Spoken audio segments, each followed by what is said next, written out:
Hi, I'm Curt Tofteland. I am co-founder of the Shakespeare in Prison Network. I'm also one of the founding members of the Shakespeare Theater Association, and I'm the founder of Shakespeare Behind Bars. As you can tell, I like to start things. And I'm so happy that you're with us today to join us in this conversation. I've invited four terrific, wonderful guests.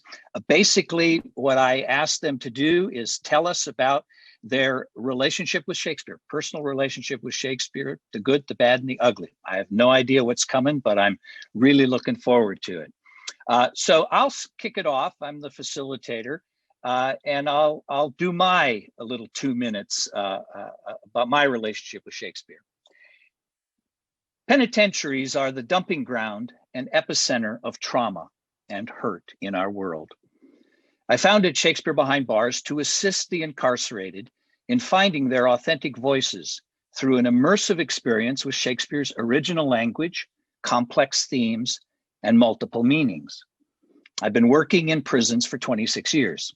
As you can tell, I'm white and male. I work with 80% BIPOC and 10% LGBTQIAPK+ participants. We produce almost exclusively Shakespeare. We believe there is no whatever in Shakespeare. There's only what if. We do not foist Shakespeare's negative Western values on our marginalized community. Every day we ask ourselves, why Shakespeare now? We seek to engage Shakespeare with questions that reflect our similar priorities and urgent concerns. We produce Shakespeare that is alive in this present moment and meaningful for ourselves and our contemporary audiences. We are a collaborative, creative collective who sit on a circle of truth with all participants being equal and empowered on the rim. We do not put Shakespeare on a pedestal. We do not treat Shakespeare as universal, top dog, precious, nor do we think Shakespeare's holy. We are rough and tough with Shakespeare because we believe he was rough and tough with himself. Shakespeare is our collaborator. He's a member of our ensemble. We use Shakespeare's first folio edition coupled with a lexicon. Our actors cast themselves. The men play the female characters. We believe that words matter. When we encounter triggering moments of racism, prejudice, violence against women and girls, patriarchy, misogyny, appropriation, stereotypes, or anything hurtful, we as an ensemble interrogate Shakespeare's language, and we collectively agree how we will live the controversial moment in performance. And now I'll hand it over to my friend Devon. Hello all. So happy to be with this panel with these wonderful scholars. My name is Devon Glover. I am a teaching artist, poet, writer, MC, now a playwright. I teach Shakespeare through hip hop, known as the Sonic Man, and I'm also a writer for an educational company called Vocabulary. So my background is through education and music. I must say I have a hate-love relationship with Shakespeare. You know, was not a fan of Shakespeare, so it's crazy, still surreal that my career revolves around Shakespeare. I teach math, but when I was in school, was not a fan. It was not a class that I was good in, and I avoided him for basically all my life until by chance, while I was trying to become a teacher, which didn't happen overnight, and also working on music, I was offered this opportunity to work with students from my neighborhood in Brooklyn, New York, by the way. Working with students in high school on a play Othello, and just for the need to, try to get out, needed some income. I took on this opportunity, and I saw the connections with Shakespeare and hip hop, and that was a way. As an educator, I'm looking for just different innovative ways of reaching students. Trying to teach, finding different modern ways of education to keep students interested in their education. When I presented Shakespeare, I noticed that he spoke in verse, and I noticed there was a lot of connections to what students are, accustomed to in real life and what they're watching on TV. And then I also noticed connection to several artists that we look up to in our neighborhood, the Jay-Z's of the world, the Tupacs and the Nas's. And that was the first time I was able to connect Shakespeare to my career in music and also my career in education. From there, I met my manager, R.G. Shaw, who had this project of just modernizing Shakespeare's sonnets, and that's how I became the sonnet man. When it first began, it was just a project. My manager had a Broadway background, but a lot of our attendants were people from the educational field, which led to more opportunities for income. So, began working with plays like Hamlet, Midsummer Night's Dream, that, Romeo and Juliet, different plays that most high schools usually work on.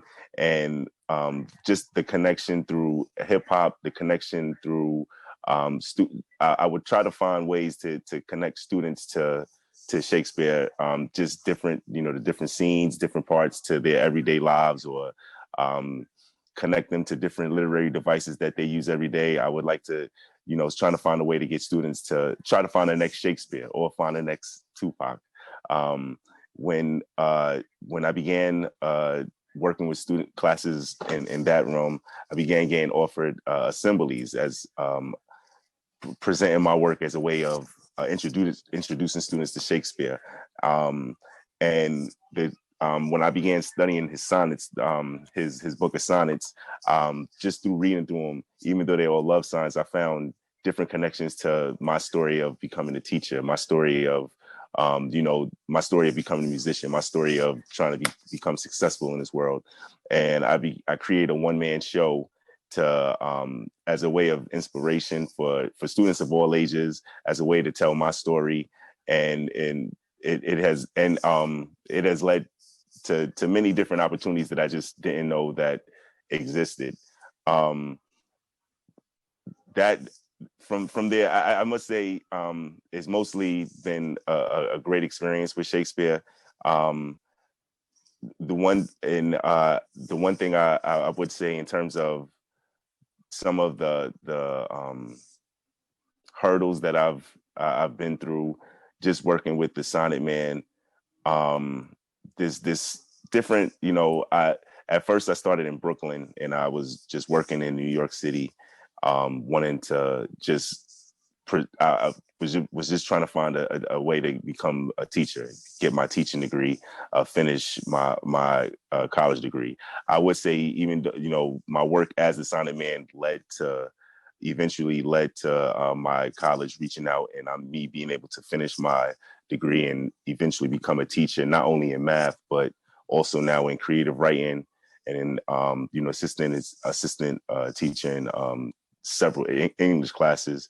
It also led to me presenting assemblies throughout the US and eventually overseas in places like the UK and the Netherlands. However, there are some, areas I just was not able to work with due to their, some some areas just do not have a love for one Shakespeare and or a love for hip hop.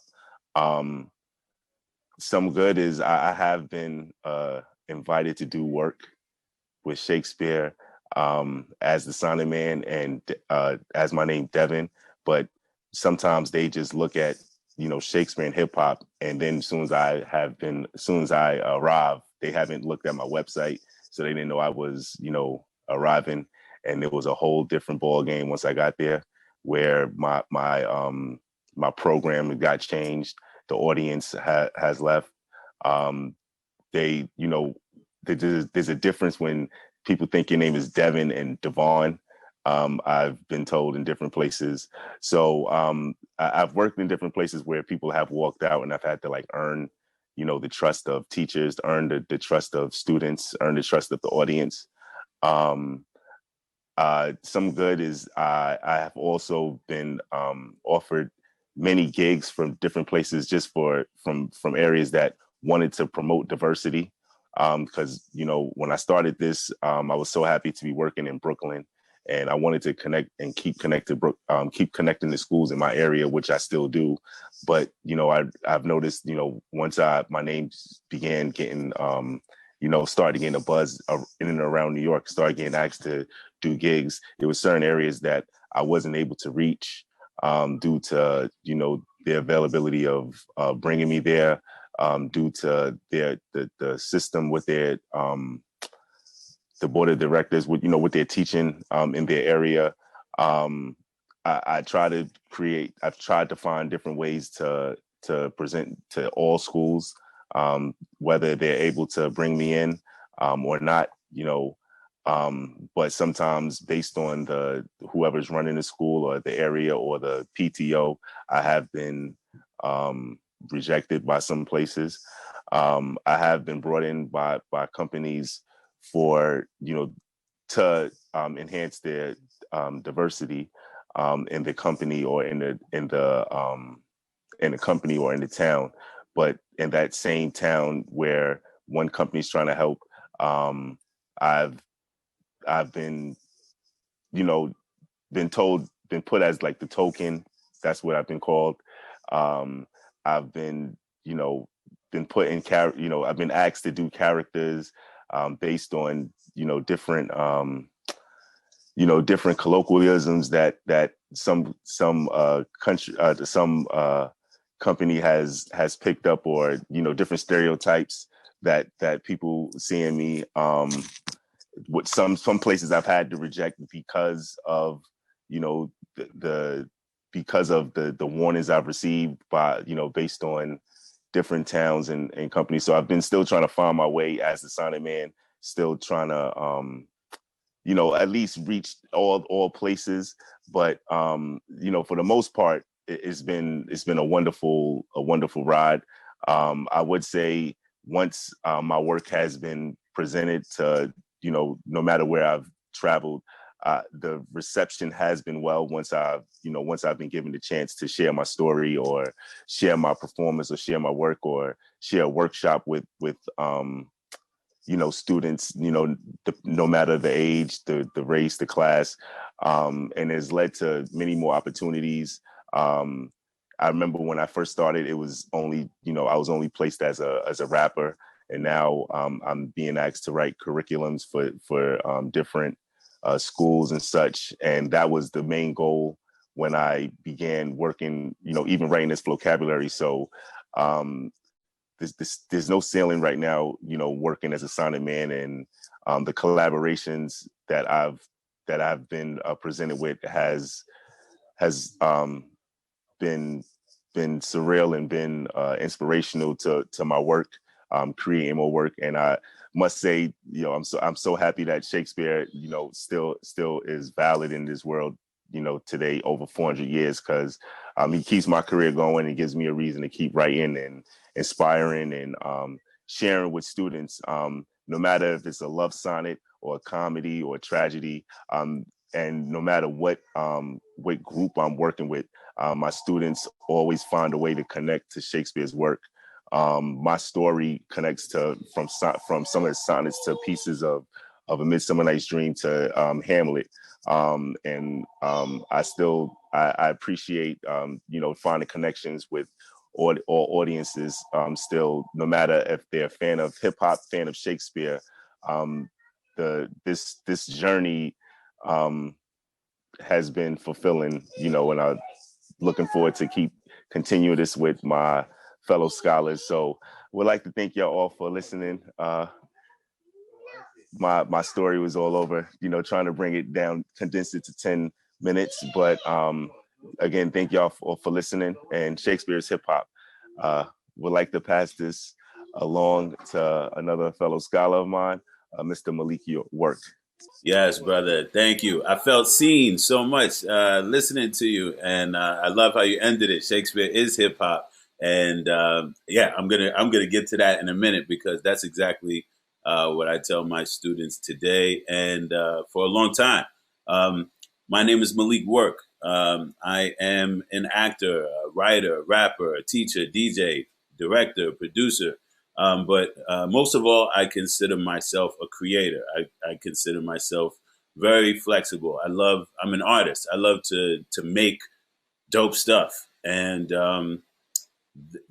the context of me being here, I love the question, or the prompt is to talk about my relationship with Shakespeare. Shakespeare is because I think it has truly been that. It's been a relationship. I feel like Shakespeare has been a friend of mine. It's like a voice that I recognize. It's something I've turned to throughout my life for different needs. But mostly inspiration as a writer. I've been writing verse, I guess in the style of rap and hip hop, you could say, since I was 12 years old. Me and my friends got together, started a little rap group. And, by high school, when I started doing more theater and less sports, I was fortunate enough to get cast as Bottom in Midsummer Night's Dream. And I had a great time. And from looking at it on the page right away, I said, okay, this is hip hop. I get it. This is laid out just like it's laid out in my notebook, da da da da da da da. Okay, there's an element of call and response. There's that first line. There's the second line. I got it right away. And so as a writer of verse, Shakespeare, technically was inspiring because he's such a compelling wordsmith. And once I was able to dig into the language and get comfortable with it, I could, surmise how poignant all the messages in it and kind of how timeless and how much his stories and his poetry itself said about the human condition. And just being a theater artist, I feel like there is no theater, at least in the West, in America, without that sort of Shakespearean tradition. And a little secret way as well, because the culture of hip hop is all about, it's about originality, but that is what do you call it? It's kind of a paradox because it's also about borrowing and sampling. And I felt empowered as a young man, feeling like I had this secret little world through the theater that I could borrow from and sample from in terms of ideas, narratives, even words. Sometimes I would slip some Shakespearean style words in my stuff. I could start with a Shakespearean quote. Some people would recognize it. The people who recognize it would be like, oh, that's crazy. Most people didn't and would just, be like, oh, that sounds crazy. That sounds deep. And responding to that Shakespeare as a prompt or as a world to create in always made me feel powerful as a writer, because I knew if I could hang out in this space that, maybe my work could adapt or kind of co-opt this sort of timeless power that Shakespeare has and communicate to people in this language that, whether we know it or not, we revere. And we revere that voice. We revere that rhythm. As soon as I've been asked to deliver speeches throughout my life, I was not the valedictorian because I wasn't that smart, but I was the commencement speaker at my college. And I would always be asked to speak. I get to speak in my grandmother's church. I get to speak in da-da-da. I was that kid, and I've been that dude throughout my life. Sprinkle a little bit of Shakespeare in there. People be like, yo, that was crazy. How did, that was deep, da-da-da. So literally he would give me a little boost and people would immediately think whatever I was saying was deep if I threw in a little Shakespeare. Now I'm saying it, not giving it the true, credit that it deserves. I wouldn't spread it in there arbitrarily, but I would throw a Shakespeare reference in there. And I garnered a sort of respect from folks that would not always respect my voice. And I think Devon hinted at that before, and they'd be like, oh, okay, this cat, knows what he's talking about, or is grounded in a culture that deserves credibility. So, like I said, most of my hip hop contemporaries, or friends or other rappers, weren't kind of into that theater world like me. So I felt like it gave me an original sort of world to pull from creatively, and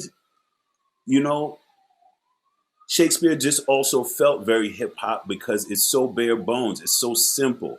I always take this thing. It's like, take two sticks to make a fire. Two sticks, the most simple things you could get anywhere. Shakespeare was just the words. It was just the words on the page. And I always looked at words as being the ultimate self-empowerment. If I could master words, if I could conquer words, nothing could stand between me and what I wanted. So it could propel me. It could take me out of my predicament, or it was the great equalizer, language. And so, Shakespeare doesn't have a lot of explanation for what he's talking about. Doesn't have a lot of stage direction. He's not giving a lot of context, like, well, it was like this, and this was going on. It's just those words on the page, and you got to wrestle with them. And I like that. That's this kind of minimalist style that I like to attack the world with. And the language always felt alive and fluid. It was obvious that he was making stuff up, just like, I did in the hood, just like we did in my community, just like we did in the, we used to use the word ebonics. In the Black community, we was always making stuff up. If a word didn't exist, we would make a word that made sense when you heard it. And Shakespeare was obviously doing that and creating language, and so that didn't have to be validated by a dictionary. And that, to quote him, suit the action to the word and the word to the action. If there's no word for that action, you get to make one up. And I always liked that. And Shakespeare always kept releasing more and more every time I read it. And that's great writing. And I wanted to learn from that. And it's also fun. I look at it as a puzzle. It's something that would stimulate me intellectually. Just, if I have nothing to do, I'll just look at some Shakespeare, try to figure out what's going on, try to figure out what the message is in it. I remember I used to do the door at a club. And if you ever work the door at a club, you have to talk to so many, drunk people that will just blather on about, nothing. And so sometimes I would just put a Shakespeare book or play in front of me, just so that I could hear something that was a little bit more engaging, or to exercise my mind, because I get tired of rambling. So, like the way I started, Shakespeare literally was a friend. It was somebody I would turn to, like, okay, I need a little bit of depth. I need some excitement. And, the stories in it are just so timeless. It connected me to, I don't know, like I said, my humanity in a way that, I didn't, it felt even more important because he didn't share anything in common with me but the pen and the page and being alive. I feel like if I could connect to somebody like that from 400 years ago, there is something to this, being a human, and it connected me to the past, to this white dude from overseas, and, that had nothing to do with my life, understood things about me. I think that was tremendously powerful. And actually, because of why we're here, I don't have an answer to this, but the fact that when you look at history, when he was writing in those late 1500s and early 1600s, that is when, that is not the start, but that is pretty much the beginning of the transatlantic slave trade. And I always think, because we say that 400 years ago, and then we say, Black people have been here for 400 years. And, Shakespeare was in Europe. And I don't know if this is grounded in facts or whatever, but the Puritans, who were pretty much kicked out of England, were the ones that came over here and really started America and, were a part of slavery and all of this. So I feel like Shakespeare and the Renaissance had all of this amazing things going on intellectually and new ideas that were being started in Europe. And, the crazy people who couldn't deal with that and were holding on to their kind of rigid sort of explanations of the world or whatever, ran away from the Renaissance, planted their flag, and it enslaved my people. And there was something they were running away from. They were running away from this sort of, this intellectual, this open, they were running away from change. And I think there's something tremendously powerful in that connection. I don't have it all worked out in my mind, but I'll do my best. And I think my time is up. So thank you for having me here today. And I would like to bring on who's coming next, my colleague today, the esteemed, the honorable Maddie Sayet. Thank you, Malik. I'm really interested in what you were saying about the Puritans. I think about that a lot with the Puritans coming over here, and how they might not have represented the majority of what was going on over there. Okay, Akwai Natiwis Achokais. Hi everyone. I'm Maddie. I am a citizen of the Mohegan tribe here in Connecticut, where I'm zooming in from the traditional lands of my people. I'm also the executive director of the Yale Indigenous Performing Arts program. And okay, I'm going to do this thing, this talking about Shakespeare in 10 minutes thing. Oh no, and I'm going to make sure that my notifications are off. Great. All right, good start. So I was raised on a combination of traditional Mohegan storytelling and Shakespeare. My mom started taking me to see outdoor Shakespeare productions when I was 6 or 7 years old, and that was the point at which I received the complete works. And for that reason, I never separated traditional Mohegan storytelling and Shakespeare in my mind. They merged to sort of create their own childhood fairy tale world, where I was always looking for the similarities between the stories instead of the differences, thinking about how Falstaff is like our trickster character Chanamede. And it wasn't until much later that I started to really question these systems, because growing up, Shakespeare was a big part of how I felt like I was finding my voice. There weren't opportunities to celebrate Mohegan culture growing up, but there were lots of opportunities to make friends doing Shakespeare, because Shakespeare was something that was valued. And as a teenager, I felt like it was something that could contain the scale of my emotions and my confusion, and create a place in which I felt like I belonged. That being said,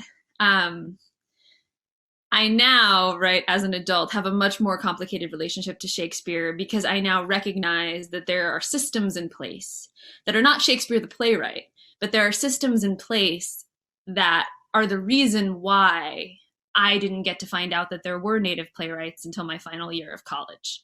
There are systems that specifically set up a world in which you can go to the bookstore and you can see 7 bajillion editions of Shakespeare's plays, or you can access them online, but you can't access Native plays the same way. And why is that? Why is it that for large pieces of American history, Indigenous arts were made illegal, but Shakespeare is the one named author in the Common Core? And so that reckoning has complicated my relationship to Shakespeare, because of the fact that, I know that, Native students were stolen from their homes, taken to boarding schools, beaten for speaking their language, and forced to learn Shakespeare. And it complicates Shakespeare's role in this country for me, because I feel like so often the work around Shakespeare is this sort of deification that now I've been really grappling with how to dismantle. At the point when I directed my first show, it was a production of The Tempest that I directed, because Shakespeare was my guy. Like, he was my guy. Like, he was, well, I'm not going to say he was my god, but like, it was pretty close, right? Like, we were really really tight, me and Shakespeare. And so I thought every time I saw a production of The Tempest that they had gotten something horribly wrong. I would see The Tempest and I would say, like, wait, they've made a mistake. Don't they understand, like, Shakespeare is anti-colonial. So what they're doing with Caliban must be wrong, because Caliban is me and Shakespeare wouldn't do that to me. And so when I directed my first production of The Tempest, it was centered around this question of what would happen if Caliban could get his language back. And as Caliban moved toward freedom, he got pieces of his Mohegan language back.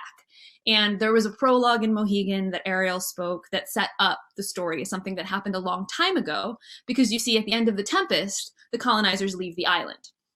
And so I thought, that's pretty obvious. Clearly, it's anti-colonial. He has them leave the island. This must be what he wanted. He must think that those Puritans should leave the island, right? Like those crazy people that left, as Malik said. But then, you know, as time went on, as I developed as an artist, as I learned more about, you know, different historical systems, there was a different incident in which, you know, I was no longer directing my first production, but I was directing an all-native Shakespeare ensemble, and we were workshopping different scenes. And we were looking at some of those same scenes that were changing people's minds before, that were making people think when I directed it the first time, yes, Shakespeare's anti-colonial, he must have always been. We were rereading that scene between Caliban and Prospero. And as the words rolled off of the actors' lips in that all-native Shakespeare ensemble, a quiet hush sort of filled the room. And it was this situation where suddenly we realized, actually, the person who we were so adoring of, right, working on these plays of, might not have seen us as human. And that is also true. And so over time, my relationship to Shakespeare has really been complicated by the fact that I have been a part of a lot of different initiatives that are, you know, about the fact that we all have a right to Shakespeare. If we're all going to be taught to Shakespeare, we all have the right to interpret it however we want to. But at the same time, like, how do we acknowledge that we may love the language or love the plays, but that does not mean that everyone has to, and it does not mean that they are harmless. So I've become a big proponent of making sure, like, we're thinking about language itself and its role within the plays, like incorporating Indigenous languages or whatever the actors, you know, personal languages when possible, making sure that we're not treating the language as if it is holier in any way than any other language. I think for me, there was a big period in which I was pursuing a PhD in Shakespeare, in the relationship between the Indigenous peoples of America and Shakespeare's plays. And that period of time for me was very much a reckoning. In that at the end of it, I didn't end up completing the PhD. Instead, I ended up going back to directing because I felt I could make more change that way, and ultimately creating a solo performance piece about my relationship between Shakespeare and colonialism. And in that piece are a lot of these ideas, but expressed in a more personal and emotional way. And I thought that was really important because what comes out, right, when you actually look at that spectrum of history is not only, the fact that every single play it's all structured colonially, right? Like none of it is neutral. There's violence and harm and trauma and colonial devices embedded within everything, but also that there is, the way that Shakespeare operates over time, it's not one moment that it's violent. There's not one moment that it's colonial. There is the arrival in Shakespeare in America, all of the joking, loving stories about people carrying the complete works in the Bible, right? But that is a missionary complex. That is a problem. That is going around saying this thing is better than this other thing.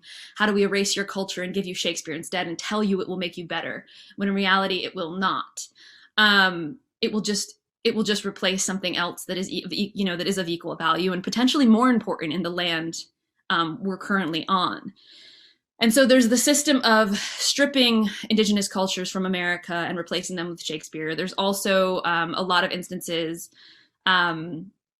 in Miles P. Greer's essay on Indian watching. There's a lot of instances in which Native people at early Shakespeare performances were written about, and their wonder at the performances was used as justification for taking their lands, saying that, oh, like they couldn't understand our theater, or, oh, like how could they be raptured at a performance? Like very strange things that you would think, wouldn't you like to be enraptured at a performance? Like, isn't that what should be happening? But actually our reactions to Shakespeare were written about and documented as justification for how we were not as civilized.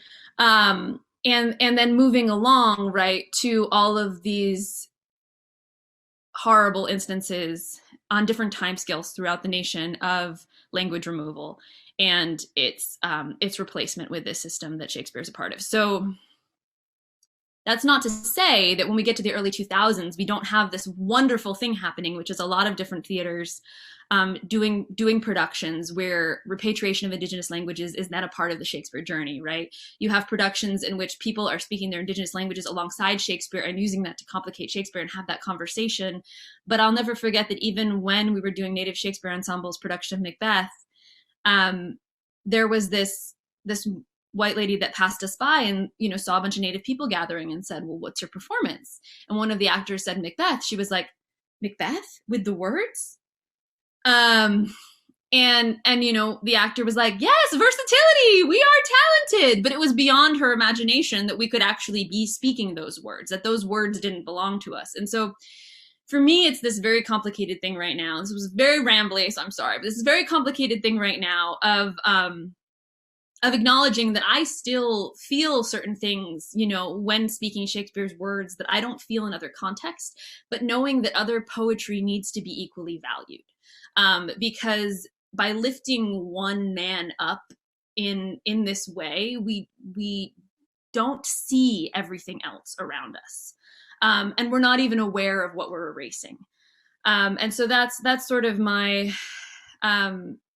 sort of language reflection on it, is that, like, realistically, my life would have been very different if the first plays I performed were Native plays. If I was able to go to language class and spend my time speaking Mohegan instead of speaking Shakespeare, but those options did not exist because of the way that Shakespeare is valued and weaponized, to be honest. And so I just think it's really important to be thinking about Shakespeare and what Shakespeare represents, not only as the playwright, not only as what he can do, but also what else and what other voices can be brought into the room alongside him to make sure that he's not continuing a process of erasure that was begun 400 years ago with his work. Yes, that's it. Something to say right now. Very good. Nikki Martinez. Definitely. Thank you, Madeleine. I feel like I need to thank you all so much. Extremely, extremely amazing insight. I feel like I am getting ready to just bring down the property value. No, I'm just kidding, guys. I'm just kidding. However, my relationship and definitely my personal experience with Shakespeare is drastically different than the scholars that you heard before me. So my name is Nikki Martinez. I am actually a formerly incarcerated individual. At the age of 17, I was tried and sentenced as an adult to 45 years to life. I ended up serving 25 years and I've been home now for almost 2 years. So yay me with my freedom. I'm super grateful, super honored to be home. It's a gift and it's a blessing and it's every single day. I'd never take nothing for granted. So trust that. While I was on the inside, I obtained my AA degree. I got my business certificate. I created an organization for juvenile offenders, all for folks that were under the age of 18 at the time of their crime, that were tried and sentenced with excessive sentences and received ultimately anywhere between, 30 years to all the way to life without the possibility of parole. So I began doing countless groups on the inside because I yearned for that healing from, of course, the traumas of my past, ultimately looking for that insight and ultimately figuring out, what led me to be incarcerated in the first place. And the first 15 years, by all means, I was still the same person that ultimately got myself in there in the first place. But the last 10 years, I made it a personal goal of mine to make amends. and to create healing inside of a community. So I became a certified drug and alcohol counselor also, and that's ultimately what allowed me the opportunity to begin my own internal healing, and then ultimately ripple that out into help and heal my community. So I actually started theater on the inside. I started doing it with the Actors Gang. So the Actors Gang got approved. I'm actually in San Diego, California right now, but I was in the largest women's prison in the world, which is Central California Women's Facility, which is up in Madera, California. So I feel like I was born and raised there. I spent my whole life there practically. And as I was going through these transitions and I was figuring out like what I needed to do, what did insight look like for me? Like I said, I facilitated groups from domestic violence, denial management, healthy relationships, anything and everything that you could possibly think of so that I could just ignite that healing, right? But when I started doing the Actors Gang, it was different for me. I look at theater in a different way, and it's definitely a lot more personal, I believe. In a way that helps me understand, respect, and honor everything, everybody's art, everybody's theater, everybody's word, everybody's direction, everything about theater encompassed, I value to the core, because for me, that's me making indirect amends to my victims and all of those that I had harmed. So I look at and I honor theater in a way that I can't describe, but I realized that it became a living that must be in my life, a way of life for me. It became very relevant and very important. So like I said, I've been home probably almost 2 years now. When I was released, I went to the Old Globe Theater that's actually out here in San Diego for a Breaking Bread session. And they were having a meeting with the people that were from the Arts and Corrections faculty. And Arts and Corrections is what we have out here in California. I don't know if this is, throughout, maybe in other states it's called different things, but out here, this is when the volunteered people go inside of the institutions and they bring the arts, right? Like Curt does with so many different places all over the states, right? And they were having a conversation, and I was fresh out. I was probably out about 3 or 4 months at the time. And I'm sitting at this table with all of these folks that are talking about how they go inside the institution and they bring these amazing groups to these folks that are incarcerated, right? So I'm the only person that was there at the time that was formerly incarcerated. And, of course, I had an opportunity to introduce myself as somebody that's being formally incarcerated and has been drastically impacted by a system that ultimately is created the way that it's designed to keep us oppressed, especially Black and brown folks, and to create obstacles for us in every way means possible. Having that conversation with them, ultimately, I spoke my mind. I spoke my truth, and I let them know a little bit more probably than what they were ready for. I think I gave them kind of like an earful, and I don't know if they were really ready for all that, but I had to let my truth be known, With that though, since that, I began working with the Old Globe Theater, which has been an amazing opportunity, because every single day I'm living to make an indirect amends, which is it's very heartfelt for me, and it's very important to me. So I've been doing Reflecting Shakespeare. So they created Reflecting Shakespeare. Ultimately, they were going inside of the California prisons. It's Donovan, Centinela, and then also the Ladies County Jail here in San Diego called Las Colinas. I had the privilege and opportunity to be able to go in there and speak with the guys that are from Centinela, which was amazing. I love instilling hope and allowing them to see, like, I'm walking proof, stay encouraged. I don't know if you guys know what life feels like living hopelessly, but when somebody can just deposit just a smidge of hope, man, it alters and it changes the trajectory of your next steps and your next mindset. And I felt like it was very important for me to be able to do that. So because of that, it led us to I've had the opportunity to do Reflecting Shakespeare. So with COVID, of course, it's desperate times for desperate measures. We understood that our folks inside still needed to receive this gift, providing them with this opportunity, and then also being able to give them insight, right? And I feel like that's what I've gotten so much from the program. So our program manager, who is absolutely mind-blowing, amazing, got creative, and we began doing Reflecting Shakespeare TV. So now it's on YouTube, so everybody can watch it, but it is also going to be looped in and seen on the institutional TVs on the inside. So our folks on the inside can still receive that gift of, you know, writing along, journaling with us, doing the activities with us, which is amazing, right? So for me personally, as far as my personal relationship with Shakespeare, I don't have a personal relationship with Shakespeare, but having the experience to be able to do Shakespeare, and my relationship is for my formerly incarcerated individuals, right? My folks that have been impacted by this system, that have created so much trauma and so much harm, and doing anything and everything in my power to provide them with an opportunity of healing and some type of internal reflection that can just alleviate some of that pain and provide them with some insight that creates and cultivates growth and insight, right? So for me, it's been a therapeutic, definitely experience for me. It has created a lot of healing for my soul, and I see how it can be relevant today. And I love the way that we've been able to put twists on it and relate it to life's challenges, the moral struggles, the loves, demons, and angels, you know, loyalty, friendship, relationships. And it's insane how it all connects to now in like life's experiences. It's the text, right?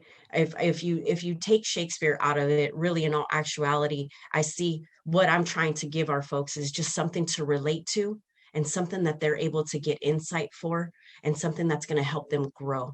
And so I function from a different place when it comes, like I said, from Shakespeare, theater, and all of that. It's more so what I honor doing. And if it was Shakespeare, if it was Devon Glover's stuff, if it was Malik Work's stuff, and it was related to theater, it would be an honor and a privilege to do your guys' work. And Madeleine, I would wear a crown doing anything that you've ever done and directed and created, because I feel like it would just be absolutely an honor and mind-blowing. So with that being said, I hope that I answered everyone. You know, I hope I answered the question. I hope that I was able to do this of service. And thank you all so much for having me today. I appreciate your time. Thank you. Wow. Took me a long time to be able to feel vulnerable emotions. So now, after 26 years of working in prison, I watch a commercial that has a child or an animal, and I weep. My wife, Michelle, doesn't even look at me when away from the screen. All she says is, "You were crying. You're crying, aren't you? You're crying." And I say yes, because it took me a long, long, long time to get to be able to free my heart, to feel. So each of you, in your beautiful way, broke my heart. But what I say when I train people to step into incarceration, I say, if you are unwilling to allow your heart to be broken, you can't do this work. So I'm okay with that. And thank you for each of you for breaking my heart. I'm on the Western Michigan, on the Lake Michigan, and I'm in the ancestral homes of the Potawatomi, the Ottawa, and the Peoria. And I was raised in North Dakota and fell in love with the ancestral Sioux. And so that also makes a part of who I am as a human being. Wow. From Devon, who said I popped out for me, I found my story in Shakespeare. I found my story in Shakespeare. I've had that, bore witness to that. And I work side by side, actually. Devon's the lead facilitator. We work in the Chicago, Illinois Center, and Illinois Youth Center, and we work with young incarcerated men. And Devon does amazing work, so I bore witness to that. And for Malik, I felt seen. Shakespeare is a voice I hear, the technique and the wordsmith. Beautiful. And Maddie, thank you for challenging systems. in place. The Puritans, came here and colonized here, right? They came and took the indigenous land. So they were kicked out of England. So they just passed it on. We're still fighting that to this day. I love the Tempest. I've done it a number of times. There's a documentary about the work of a production I did in a Kentucky prison. And I love it because Caliban and his mother were colonizers. They were the original colonizers. They came to that island and they took that land from Ariel and all the metaphysical that were there. And then here comes Prospero, the white savior. Eventually colonizes Caliban. So I love the dynamic, and I love, Maddie bringing up that then they get on this ship and go back, right? They leave the island to Caliban, but what gets me is Caliban's still a colonizer. And I wonder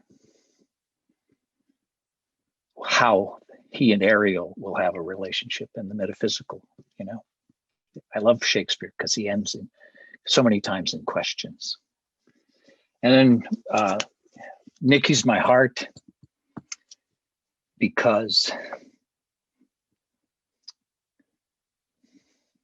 I have the privilege to sit with our incarcerated. And I'm heartbroken because I haven't been in since March 10th. And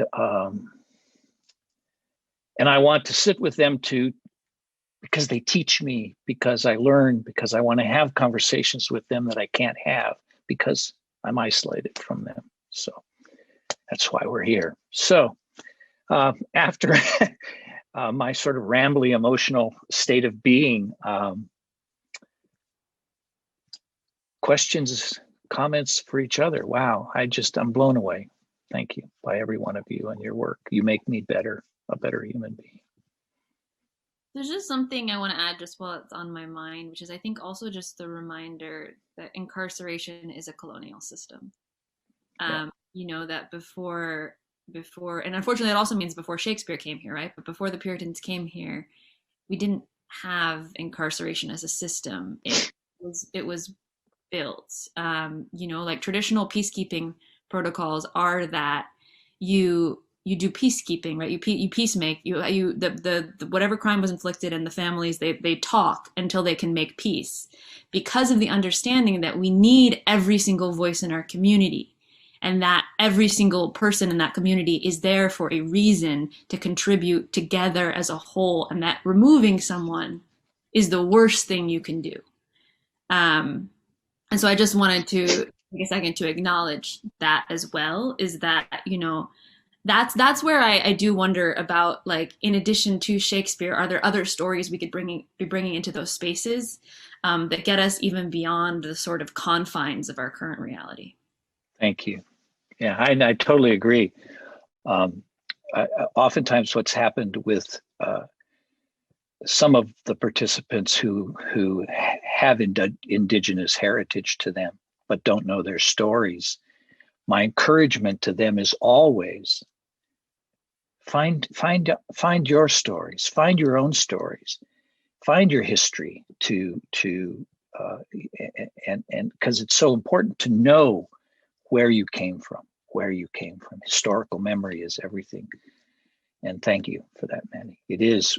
Those of us that work in corrections are not supporting it. We're trying to tear it down, but we're also trying to get back in. So I am absolutely an anarchist, but I'm an anarchist who wears a velvet glove because I have to be able to get back in there every day. And so it's a fine line from tearing things down so it's about changing. It's about finding an authentic voice. Thank you. Somebody else. I'll go. Hello. Just wanted to say, happy to hear everybody's story. Even though we all have different backgrounds on how we linked up to Shakespeare, I still feel a connection to everybody's story. you know, even the way y'all, with the exception of Malik, I feel like me and you had a similar. I did have a connection with hip hop. I just was rambling, but once I started, once I got asked to study Othello, and I started reading it out loud. First off, I connected it to the movie O, which is like the high school hip hop version of Othello. I was like, oh, this is fly. I love it. And then when I started reading out loud, I started noticing the verse and the meter and how every scene almost every scene would end in like a couplet and stuff like that. So I felt your connection. I was less on the scholarly tip, but everybody's transition to Shakespeare, I felt, and I'm always with the networking. I would love to collaborate in any way, of cross paths, just to pick your brain on just the different things that y'all are doing with Shakespeare or in theater in general. Like it went from me, Shakespeare. It went from Shakespeare was just a way for me to get income. It was like I was hustling my words. I was writing for a company called Vocabulary. I would write jingles, so I was hustling words, and then since the work kept coming, it got embedded into me. Like now Shakespeare is my world, and it seems like everybody here is attached to theater and finding ways to connect the current events to the theater life, and that's sort of what I like to do also. So I would love to, if anything, just pick your brain. Luckily, I've had the pleasure of meeting Madeleine about 6 years ago, maybe in the UK. Luckily through Paul Prescott. So. Anytime you could meet up with Madeleine, that is a plus. But I would love to pick your brains in any way of forms of collaboration or just talking, especially now that we're in this virtual world. So yeah, thank y'all again for sharing. But I did feel a connection, even though we're all from different places, coming from different realms of education and theater and Shakespeare. I wanted to say something because Madeleine had me thinking a lot about colonialism and, dismantling white supremacy. And, of course, I've been very self-conscious about that as a Shakespeare teacher and be like, should I be bringing, because I teach a lot of older, white adults, but I teach a lot of youth of color. And this is how I've been wrestling with it and what I've been thinking.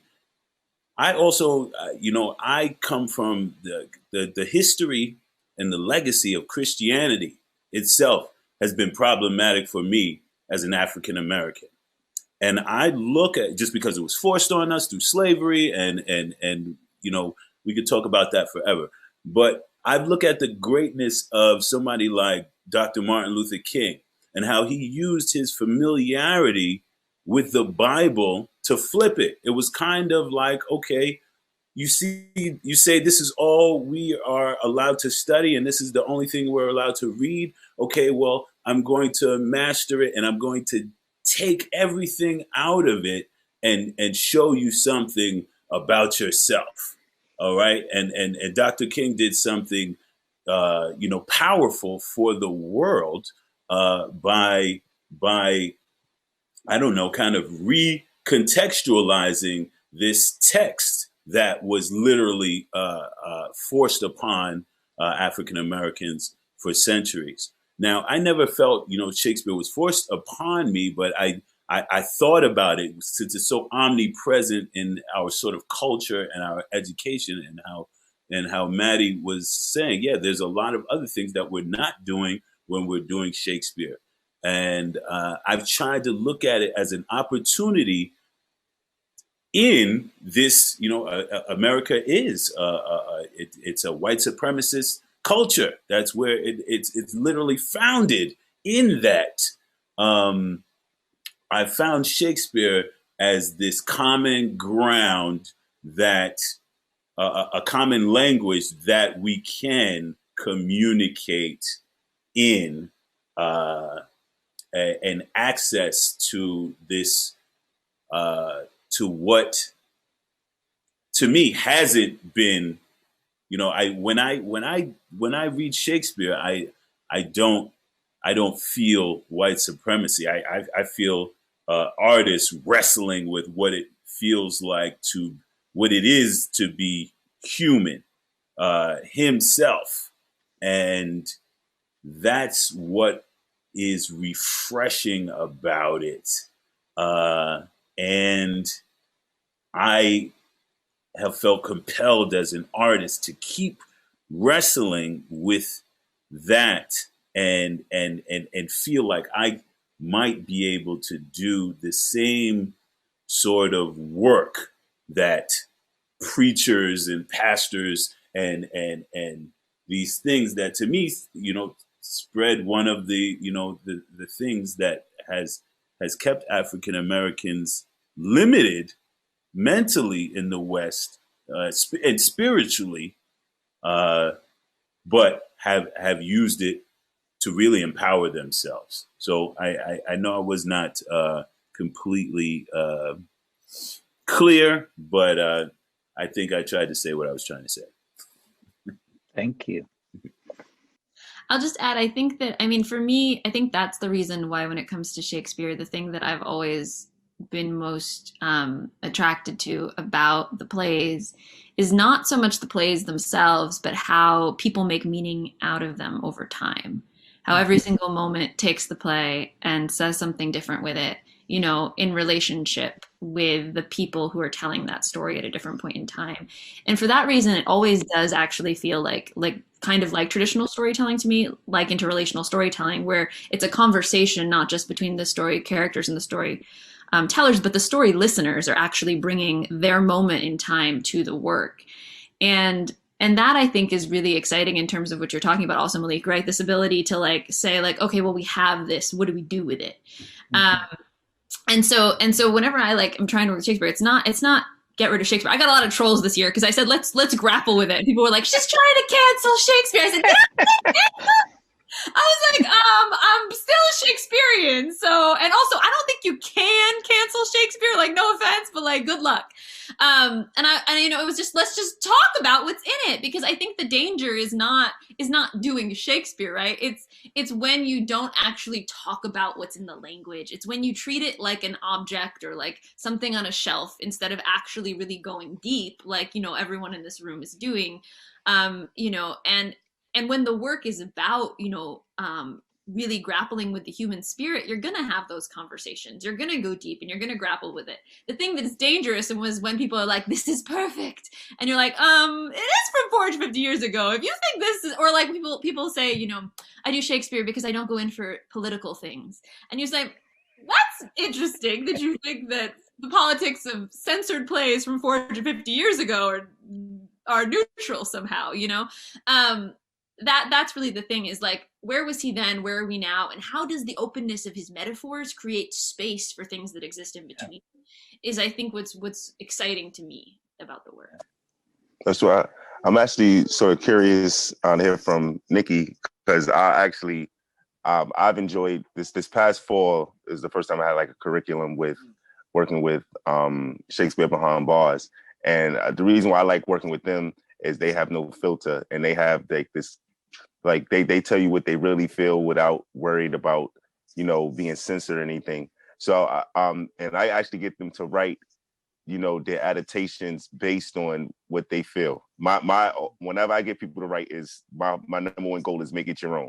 They sing it, they act it, they rap it, and they're all rappers, but they somehow they put it in spoken word. So I wanted to know if when you work with your community, do you get them to write their work, or how do they feel whenever whichever pieces that you use for them? I do part sonnets, part summaries, but whatever pieces that you use with your community, how do they feel?